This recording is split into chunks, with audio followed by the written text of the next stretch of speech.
arranco. Buenas tardes, buen día, buenas noches, si me ven en diferido. Yo soy César Ferrari y este es otro video para Gimnasia de la Mente, el taller del CEPRAM. Eh, Hoy tengo los sistemas un poco lentos, así que fuego, paciencia.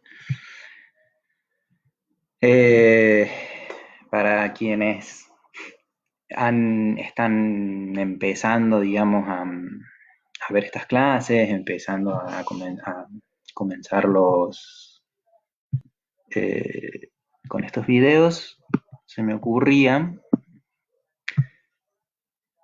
mientras voy hablando mientras se va conectando más gente, se me ocurría pegarles los enlaces luego de las otras clases que hemos tenido de gimnasia de la mente. No es necesario que en cada encuentro, en cada clase que estamos teniendo de manera virtual, se toca un tema puntual que se puede separar, digamos, del resto, porque vemos un poquito de teoría, vemos un poquito de estrategias, a veces vemos algunos ejercicios, así que no es que sea necesario, pero sí les sugiero porque es muy, perdón, es muy útil en el sentido de que hay toda una estructura, digamos, por detrás que si nos han agarrado, por ejemplo, en los últimos encuentros, quizás ir a los anteriores sea interesante para quien le interese mucho el tema de cómo poder entrenar la memoria y mantener activas distintas funciones.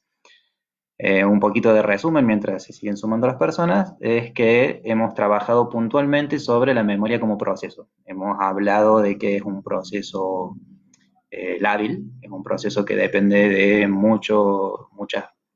que se ve influida por muchas variables y que depende de muchas capacidades que nosotros tenemos. Entre ellas, las que hemos visto en otros encuentros han sido la atención y la imaginación, que fue la semana pasada los que han estado. Hemos visto ejercicios para poder imaginar, para poder construir imágenes mentales. Dijimos que es una capacidad que todos tenemos, pero que por distintas trayectorias de la vida, algunos han entrenado más y otros han entrenado menos, eh, pero que con esfuerzo y con ejercitación lo puede ir mejorando, lo puede mantener, puede ir ejercitando. Hemos visto la atención, hemos visto los automatismos, las fallas que a veces tenemos en la atención cuando tratamos de hacer ejercicios de lo que se le llama el control atencional, de poder llevar nuestra atención a la tarea y actividad que nosotros estamos haciendo y vemos que eso ayuda mucho a la memoria. Lo que vimos fue que la memoria en ese sentido, en la manera en la que nosotros la tomamos en este taller, funciona como un proceso. Para que nosotros podamos recordar algo que es a lo que le llamamos memoria, la tenemos que haber registrado primero, prestado mucha atención, y luego retener o hacer alguna actividad que nos permita procesar esa información que hemos registrado muy bien. Hemos puesto mucho foco en que la atención es un proceso tanto voluntario como involuntario. Por ejemplo, recién es una cuestión aparte, pero se iluminó la luz de mi celular aquí al lado e involuntariamente mi atención fue derecho a verlo, porque es un estímulo nuevo que rompe con la normalidad con la que estaba actuando en este momento. Entonces, a veces tenemos una atención que por alguna estimulación no intensa o novedosa en el contexto se mueve, se distrae, se va por otros lados. Y el ejercicio a veces voluntario, el ejercicio que requiere esfuerzo, el ejercicio que implica, perdón, el ejercicio que implica a veces mucho más esfuerzo, justamente es volver a traer esa atención a la tarea que yo estaba haciendo. Eh, Por ejemplo, en este mismo caso, si yo me quedara pensando quién será la persona esta que llama, muy probablemente o qué es lo que querrá, muy probablemente la estructura o lo que yo quisiera decir o lo que yo estaba diciendo en sí mismo, pierda el hilo de lo que venía comentando y tenga que volverlo a reestructurar, tenga que volverlo a organizar.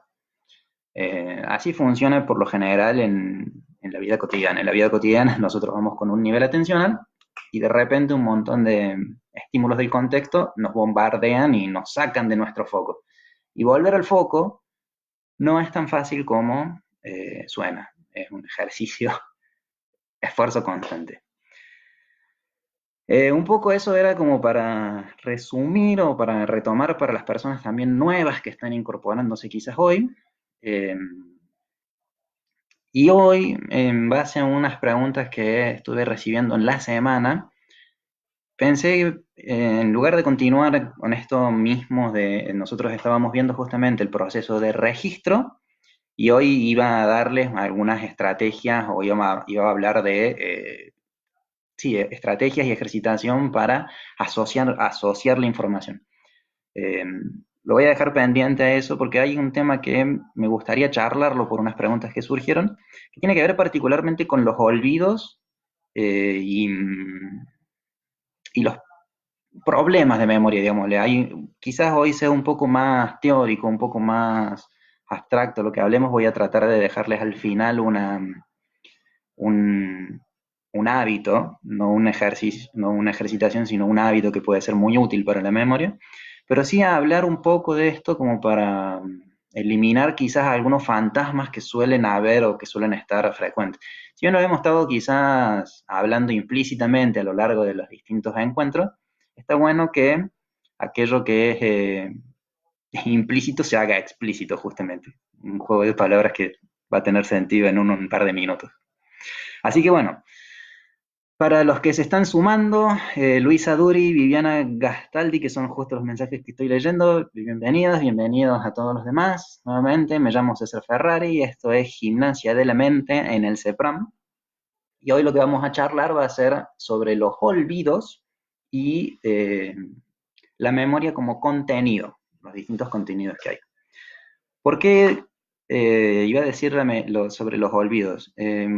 Unas preguntas que estuve viendo en la semana, como les comentaba, tenían que ver con que eh, está muy bien, hay gente que dice que tienes unas cuestiones de registro, a veces mucha atención, eh, pero aún así, cuando se olvidan, no es que falte, sino que la pregunta de si yo lo había registrado bien o no me lleva a mí a despreocuparme. Hay mucho miedo quizás por detrás en el hecho de que cuando uno se olvida lo asocia directamente a que algo no esté funcionando bien. Yo lo que siempre le sugería al principio tenía que ver con que tengamos en cuenta justamente si yo me olvidé de algo, primero pensar si yo lo registré muy bien y si lo registré muy bien, si hice algo para procesar esa información, si hice algo para, además de prestarle atención, si lo asocié a otra información, si lo escribí, si lo repetí, si me armé una imagen mental muy clara como para tener una huella de memoria más firme para que así sea mucho más fácil el recuerdo. Muchas veces nos centramos, por mucho que nosotros insistamos en la importancia que tiene la atención o la importancia que tiene la imaginación y la asociación, tendemos a centrarnos mucho en el recuerdo en sí. Y está bien. ¿Por qué? Porque la memoria, si nosotros no recordamos, por mucha atención que prestemos, si falla justamente el paso final, que es evocar ese recuerdo, esa información, es ahí donde decimos, hay algo que no está bien, digamos. Pero es algo que no está bien. Yo a veces insisto mucho o trato de llevarlo mucho a pensar más en esto como proceso y no tanto en ese algo que no está bien como algo malo. ¿Qué quiero decir con esto? Está muy asociado socialmente asociado la idea de que a medida que uno va envejeciendo es normal perder la memoria o que a la edad que uno tiene es normal que uno no se acuerde de las cosas. Cuando en realidad los olvidos uno los ha tenido a lo largo de toda la vida. Hemos visto en otros encuentros que hay cosas que afectan a la memoria dadas por el envejecimiento, pero también es cierto, y es lo que venía hoy con el tema de los olvidos, que hay olvidos que son esperables, hay olvidos eh, que deberían, que si nos preocupan, es bueno para que nos ocupemos. Hay olvidos que, no quería usar la palabra normal, pero son normales, digamos, son comunes tenerlos porque son olvidos que en realidad hemos tenido a lo largo de toda la vida. Y es bueno hacer esa diferenciación porque muchas veces la preocupación o el hecho de no recordar algo que es, por ejemplo, por alguna falla atencional, no recordamos algo y nos genera mucha ansiedad no poderlo recordar, es muy probable que termine en detrimento de mi capacidad de poder prestar mejor atención o de poder realizar buenas asociaciones o de tranquilizarme como para armar una imagen mental. Lo cierto es que la memoria, como todo proceso, requiere tiempo y requiere ponerle un esfuerzo. Entonces es bueno que uno, en ese sentido, también mantenga un buen estado de ánimo, digamos, y también aceptar que a veces hay situaciones o hay eventos que a uno lo pueden superar. Hay momentos en los cuales es difícil prestar atención porque quizás uno esté pensando realmente en algo emocionalmente muy fuerte. Y está bien, uno también tiene que poder darse el permiso de entender que si no está en situación, en momento como para pensarlo, está bien. Eh, pero no llevar, digamos, eh, los olvidos, no llevarlos específicamente a un problema de la edad. Eso quizás es lo que en esta divagación que estaba haciendo he querido sintetizar, digamos.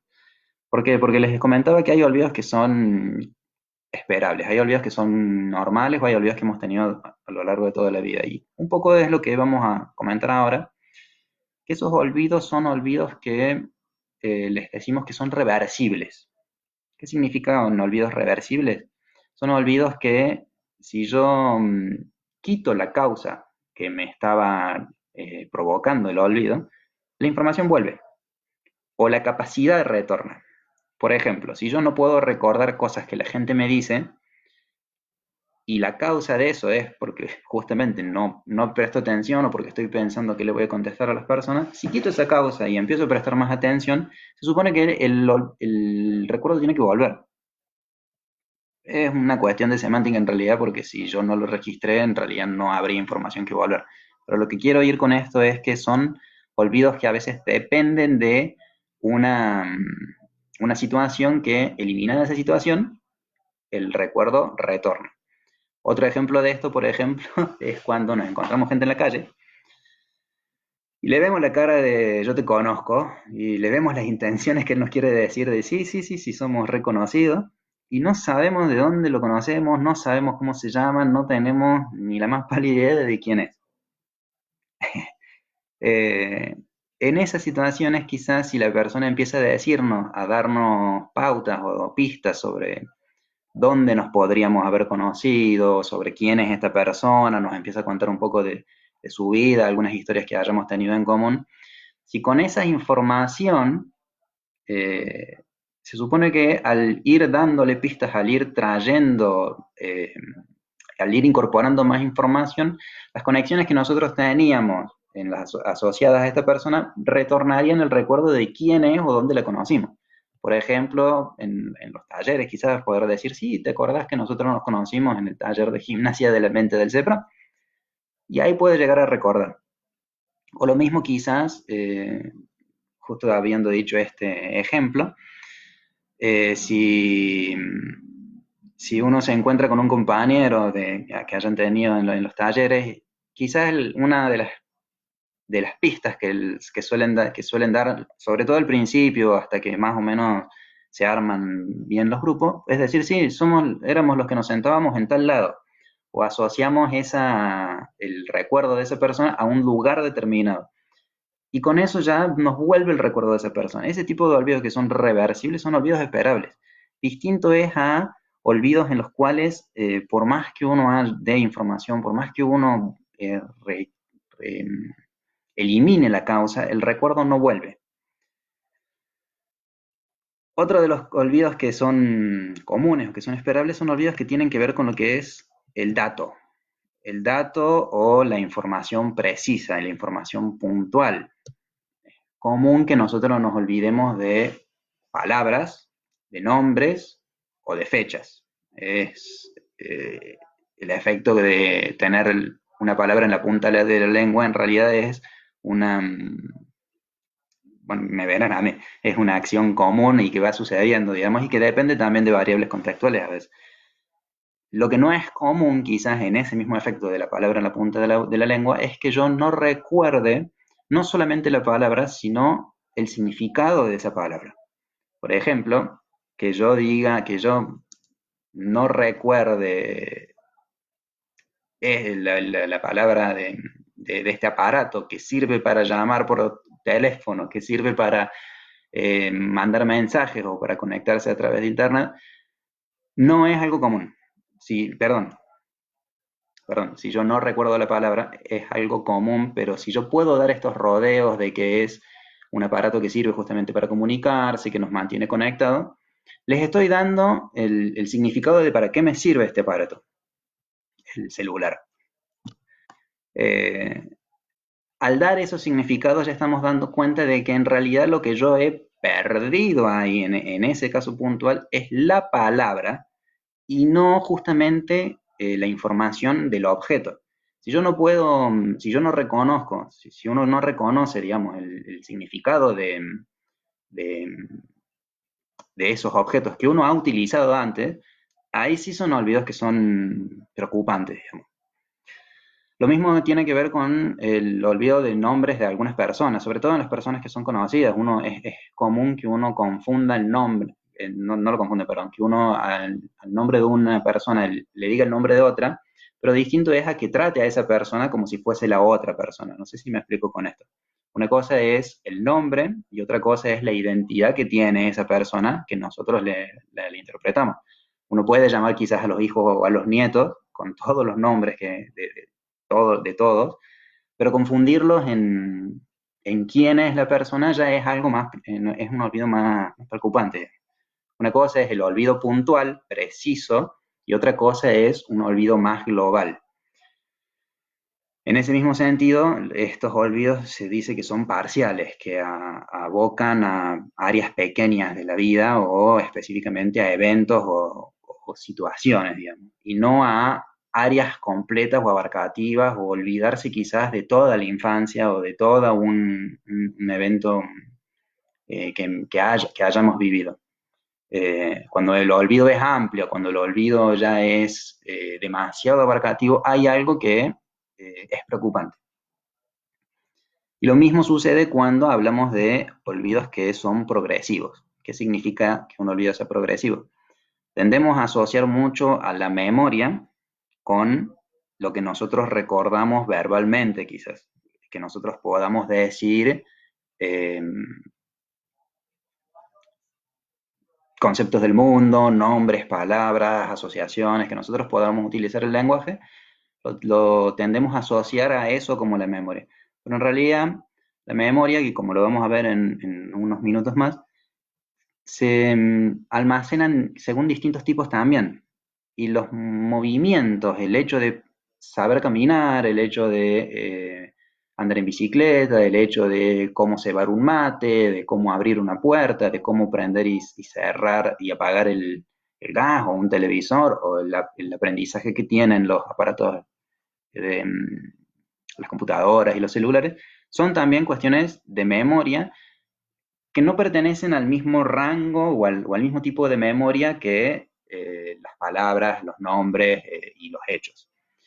Entonces, a lo que quiero decir con esto, de que los olvidos progresivos son olvidos preocupantes, significa que aquellos, cuando nosotros nos olvidamos o cuando vemos que alguien se olvida de eventos, de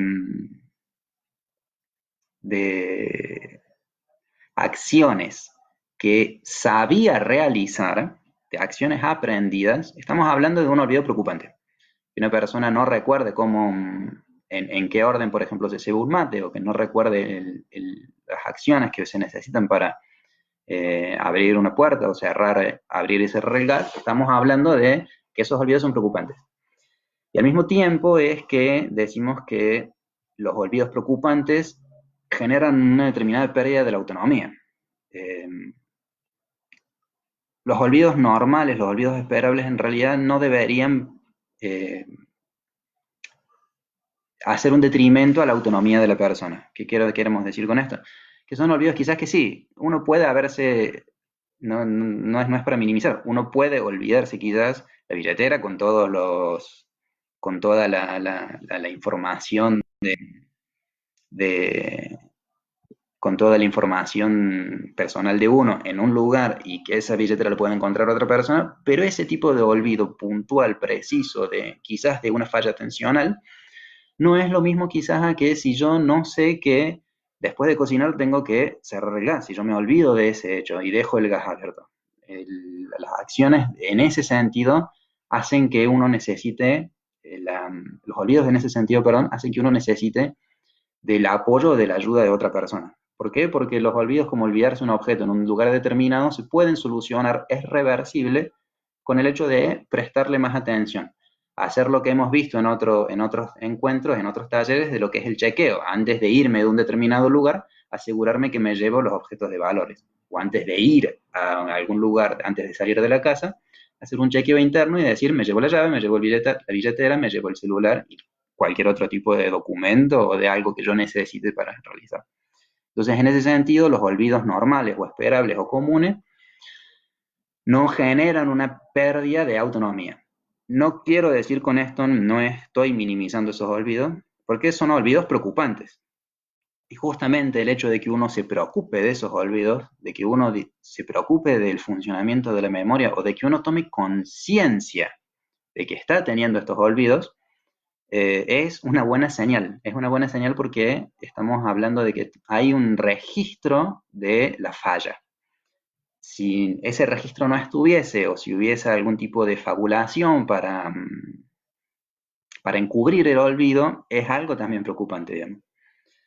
Por último, digamos, como para cerrar un poquito esta idea de aquellos olvidos que son preocupantes y aquellos olvidos que son esperables, son cuando uno empieza a notar que lo que está fallando tiene que ver con cuestiones de juicio, o tiene que ver con cuestiones de personalidad, o de que uno ya no reconoce quizás en el otro a la persona que conoció. Si una persona se comporta de determinada manera y de repente se empieza a comportar de una manera distinta y ya no lo puede reconocer, ese tipo de acciones, cuando ya no es solamente la memoria quizás, sino la misma persona a la que vemos afectada, hay un olvido preocupante, hay una cuestión preocupante. Una adenda a esto es decir que un olvido sea preocupante no necesariamente significa que sea patológico. ¿Qué quiero decir con esto? Son olvidos quizás comunes, son síntomas comunes, son signos que aparecen en lo que todos conocemos, en lo que se conoce comúnmente como la enfermedad de Alzheimer, como las demencias de tipo Alzheimer. Entonces uno puede llegar a, sin generar una preocupación extra, uno puede llegar a pensar quizás que si uno está, o de repente si uno ve estos tipos de olvidos en alguien, puede considerar o automáticamente lleva la idea o el pensamiento a esto es preocupante y podemos asociarlo de derecho a un Alzheimer. No es la idea de esto. La idea de esto es que uno pueda reconocer que hay olvidos que son preocupantes, que se pueden deber a muchas variables. Se pueden deber quizás a estados febriles, se pueden deber a sobremedicaciones, se pueden deber a situaciones de aislamiento. Vimos que hay un montón de variables que influyen en lo que es la memoria, un estado nutricional eh, disminuido, un pobre estado nutricional, perdón, puede llegar a generar olvidos de este tipo.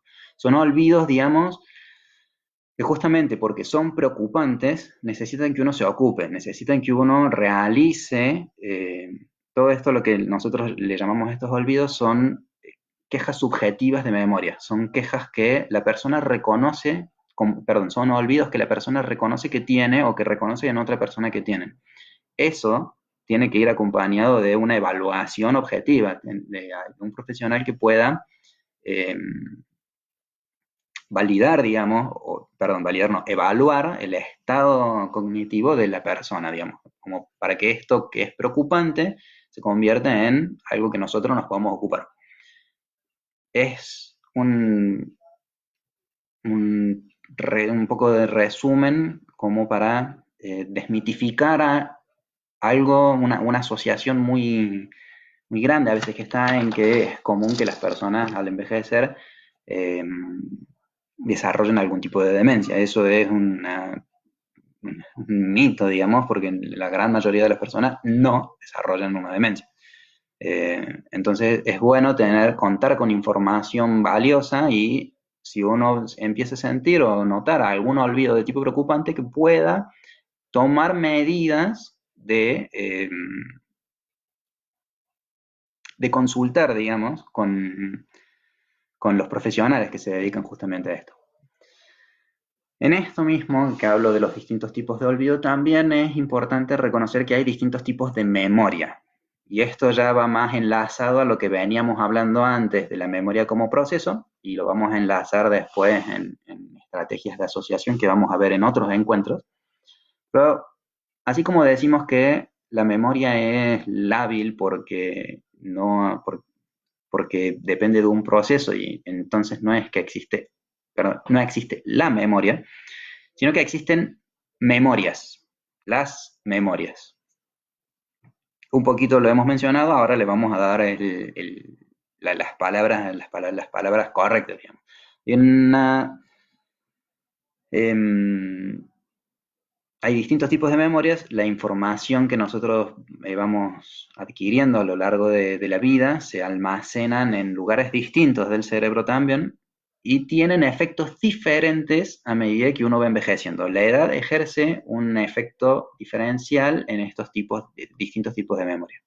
La memoria más protegida, la memoria más que menos vamos a ver afectada a lo largo de nuestra vida, tiene que ver con lo que se llama una memoria implícita. ¿Qué significa esto? Memoria para movimientos que han sido súper aprendidos, que han sido muy aprendidos, o información tan repetida que se ha vuelto eh, automática, un efecto priming que se llama, que implica que la repetición hace que nosotros estemos predispuestos a ejecutar una acción. Por ejemplo, el número de documento, una información superprendida, el nombre propio, una información superprendida, la dirección donde uno ha vivido, las fechas de cumpleaños de uno.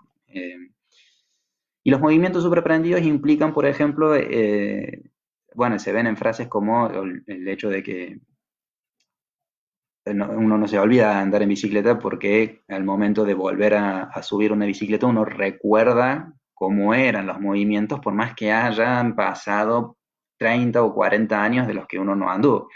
Quizás la habilidad que uno tenía cuando andaba seguido en bicicleta haya sido, eh, haya sido una capacidad mucho más eficaz, pero con el tiempo uno vuelve a retomar la actividad. El olvido en ese sentido de cómo se realiza un determinado procedimiento no se olvida, siempre que ese procedimiento haya sido aprendido.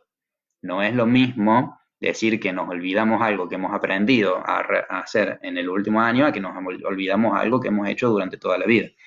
¿Y por qué es importante reconocer esto? Porque así como decía recién hace un rato que había asociaciones entre la memoria, la vejez y la patología, solemos tener una asociación hecha en que perdemos la memoria, como si fuese algo,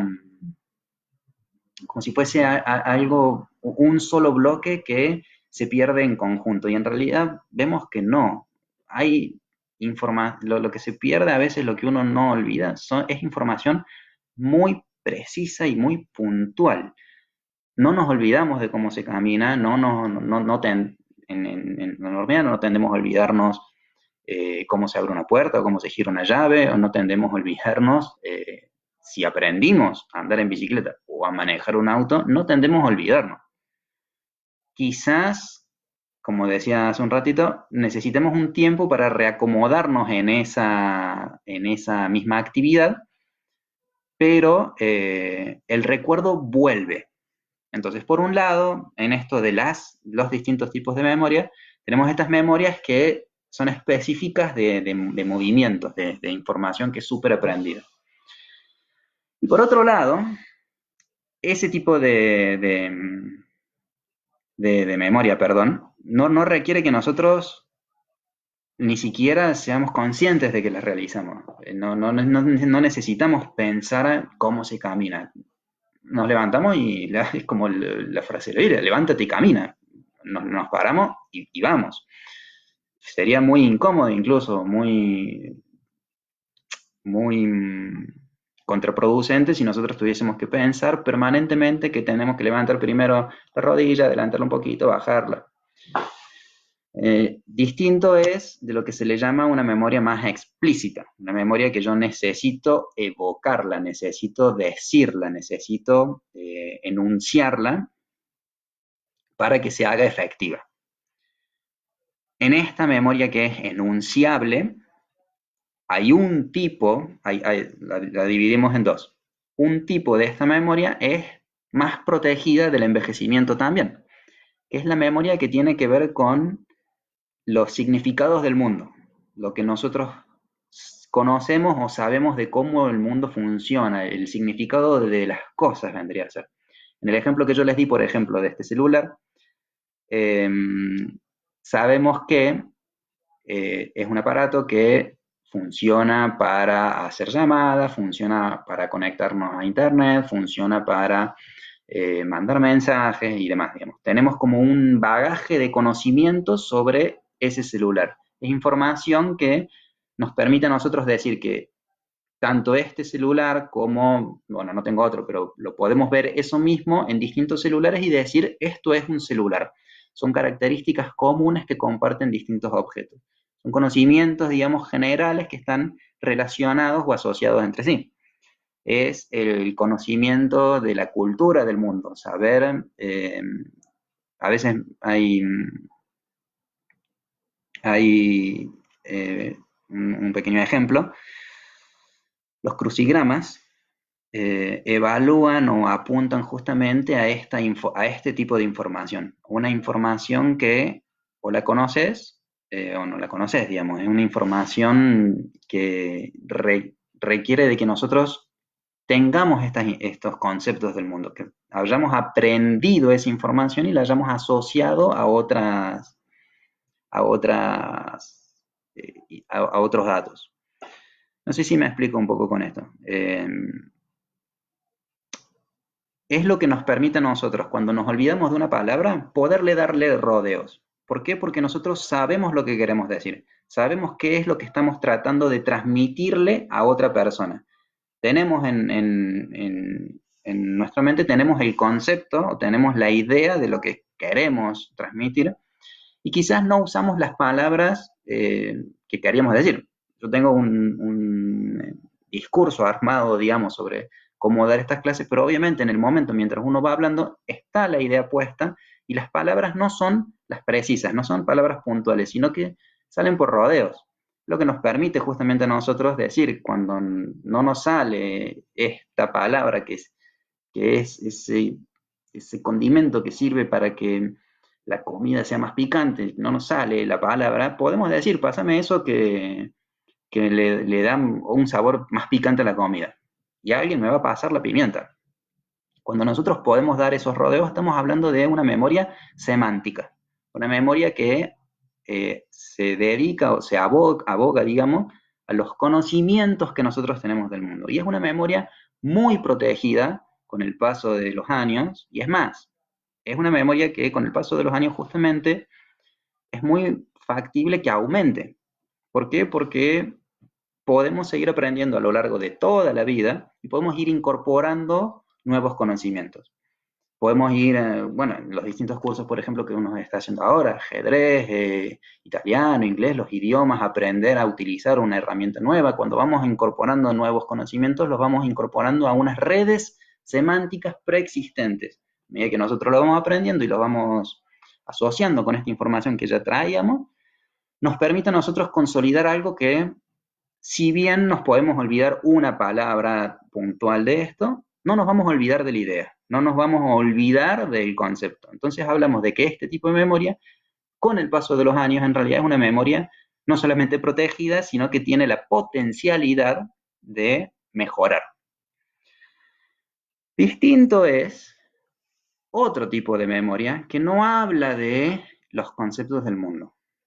Dijimos que la memoria explícita tiene esta información del mundo, esta memoria semántica, y hay otra información que se le llama episódica, que es un tipo de memoria que recuerda hechos puntuales, datos precisos, información eh, bien minuciosa, digamos. Son las palabras en sí mismas, son las fechas de cumpleaños, son las fechas de determinados momentos, de determinados días, por ejemplo, las fechas de los días patrios tienen que ver con que uno recuerde que es ese día y no hay vuelta que darle, no podemos eh, hacer un rodeo como si haríamos con esta memoria semántica. O es eso, digamos, es algo más, es bien preciso en ese sentido y es es el tipo de información que está menos protegida con el paso de los años.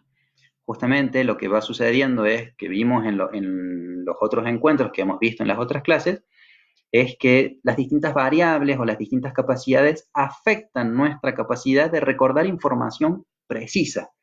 Somos buenos o tenemos mucha capacidad para recordar aquella información que podemos asociar. Si podemos armar una red semántica sobre la información nueva que queremos incorporar, nos funciona mucho mejor que tratar de memorizar puro y duro como para recordar la información tal cual es. Por eso es más fácil en el recitado, digamos, habiendo leído algo, comentárselo a otro con las palabras propias que uno tiene y no tanto con el lenguaje específico que se estaba utilizando. Entonces, en esta memoria episódica, se incluye lo que es la información, digamos, precisa, los datos, lo puntual, y también es una memoria que se llama autobiográfica. ¿Por qué? Porque incluye toda la información sobre que está anclada en un tiempo y en un lugar determinado sobre lo que nosotros hemos vivido. Es la información que nos permite a nosotros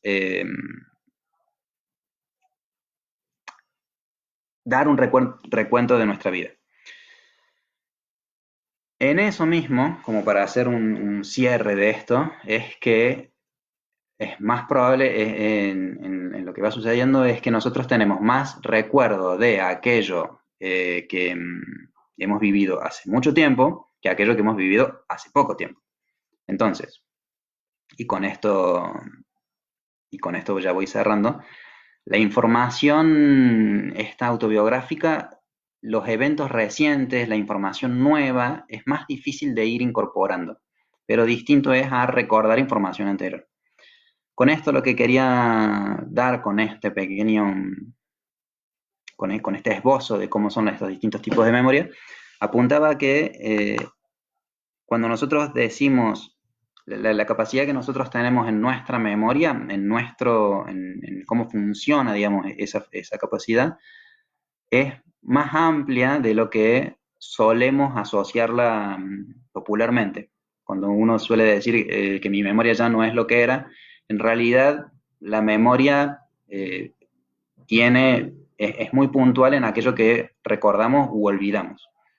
Y con esto les dejo una pequeña actividad, digamos, no es actividad y no es ejercicio, sino que es un hábito. Esto que les mencionaba recién de la memoria episódica en ese sentido hablamos de tres niveles distintos, que es desde lo más concreto, perdón, de lo más general o abstracto a los eventos más concretos. Lo general o abstracto a veces nosotros lo denominamos como nuestra infancia, y lo más concreto es recordar un hecho puntual de esa infancia.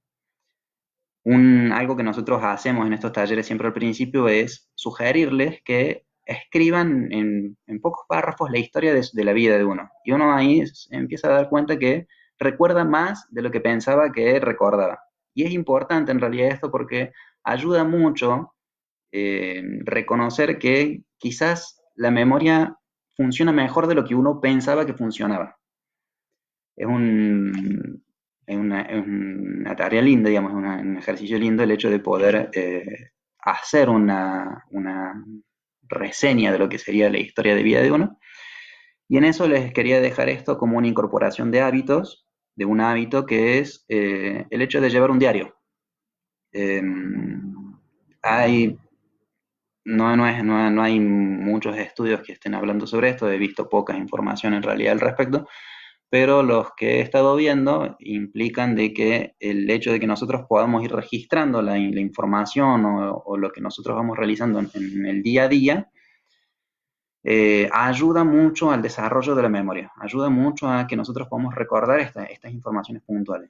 Eh, es un vínculo entre lo que nosotros vamos a ir viendo después. Se los había dicho en otro de los encuentros como una información, como una estrategia, el hecho de llevar calendarios o llevar una agenda, el hecho de escribir un diario, de poder recordar aquello que hemos realizado en el día, es un ejercicio muy útil, es un ejercicio que, bueno, en esto que les mencionaba recién de lo que son estos olvidos normales o estos olvidos esperables, uno ya tiene el registro de esto. Si uno vuelve quizás a estos diarios y ve aquello que sucedió un determinado día, de repente el recuerdo retorna.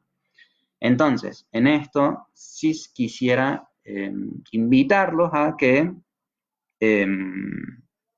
a que, bueno, justamente traten de incorporarlo, traten de ver cómo se sienten, no es una actividad para todos. No hay mucha gente que quizás si no les gusta escribir pueden llevar un audio diario, como con los mismos celulares, y poder haciendo la grabación de lo que van realizando en los distintos días o los eventos, o aquello que más les haya llamado del día, digamos. El diario de por sí es una herramienta muy potente a nivel emocional, poder ir registrando lo que vamos sucediendo, y está empezando a verse que tiene un efecto muy fuerte a lo que es el desarrollo de esta memoria episódica que vemos disminuida con el paso de los años. Como les decía, es una cuestión de hábito, es una cuestión de encontrar unos 15 minutos o 10 minutos al final del día o al principio del día como para poder hacer una pequeña revisión de aquello que nosotros quisiéramos dejar un pequeño registro. Y con esto sí cierro. Eh, Estos temas me ayudan mucho, muchas gracias. Estoy viendo los mensajes, el Baquiniano es muy buena clase, excelente. Marita Lagos, me gustan más las clases con ejercicios, más prácticas que teóricas. Justamente esto es lo que les decía al principio. Que sí, bueno, vamos a tener algunos encuentros que van a ser, la mayoría de los que sigan van a ser más prácticos, vamos a tener más ejercicios, vamos a tener más estrategias, pero al principio, en los primeros encuentros, que ahora les dejo los enlaces puestos, les había comentado también de que la memoria, como nosotros la tratamos, es un sistema cognitivo que funciona entre el individuo y el contexto. Entonces es bueno que uno vea a su propia memoria, cambie la visión o cambie la forma en la que uno considera que la memoria funciona. Entonces es bueno darles información, tienen toda la razón de que es más divertido practicarla, pero es bueno darles esta información como para que uno pueda incorporar los cambios o los esfuerzos necesarios para un buen desarrollo de esa capacidad. El próximo encuentro que tengamos va a ser un encuentro con estrategias de asociación. Vamos a volver a lo que estábamos viendo de esto de la memoria como un proceso, hemos visto la parte de registro y vamos a ir a lo de una ejercitación para asociación. Pero les insisto en que la información es útil, la información es buena y poder hacer una pequeña evaluación de dónde están los fallos a veces de la memoria ayuda mucho más a enfocarse en aquello, en cómo nosotros lo podemos mejorar. Bueno, eh, espero que en general les haya sido útil, les haya eh, servido, les haya gustado. Eh, Les voy a dejar, como les decía, ahora en el comentario les pego enlaces de los encuentros anteriores que teníamos también. Y, eh, y, y nos estaremos viendo en otro encuentro que hagamos de gimnasia de la mente. Les dejo un saludo muy grande, espero que estén cuidándose mucho, espero que estén muy bien y seguiremos en contacto.